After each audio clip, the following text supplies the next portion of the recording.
Hi everybody, this is Gary Fong and I'm at Big White Ski Resort in British Columbia, Canada, and today I've been photographing skiers all day with my Canon EOS7D Mkii and the 70 to 200mm f2.8 L series lens, and I've been doing some really intensive studies on the autofocus engineering that they've put into this camera, which was basically designed for sports and wildlife photography. And what Canon's done is they've given you these different parameters for subject tracking, like subject stickiness and tracking speed.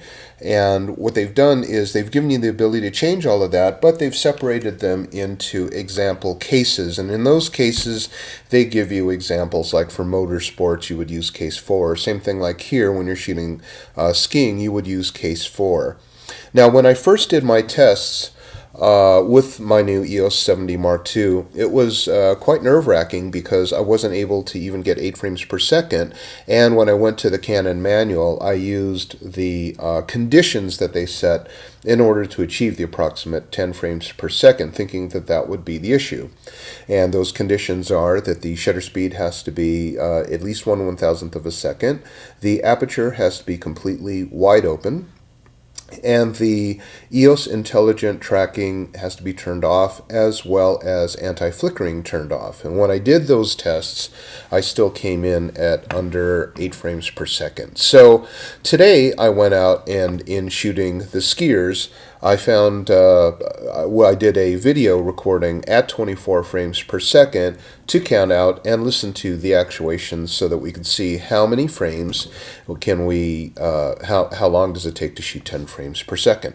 Okay, so you can see right here that you can see the mirror flipping up and down during the different actuations. Now it's not going to go up and down that predictably because it is a 24 frame per second sequence. You can see right down here in the bar line that it goes 21 and then it goes up to 1 second. That basically means that it's divided into 24 frames per second. So what we have here is, and I'll start real quick. Let's listen to it first of all. Okay, so that's 10 frames in that sequence. Okay, let's listen again. Okay, and so when we go back and look, we can see the actuations. We can see it go close, open, close, open, close, open, close, open, close, open, close. So let's look at the actuations. Each of these peaks is a shutter sequence. So we'll go here. This is number 1. This is number 2, number 3, number 4, number 5, number 6, number 7, number 8, number 9, and number 10. So the length of this sequence, as you can see right here, the duration is 1 3/24 of a second.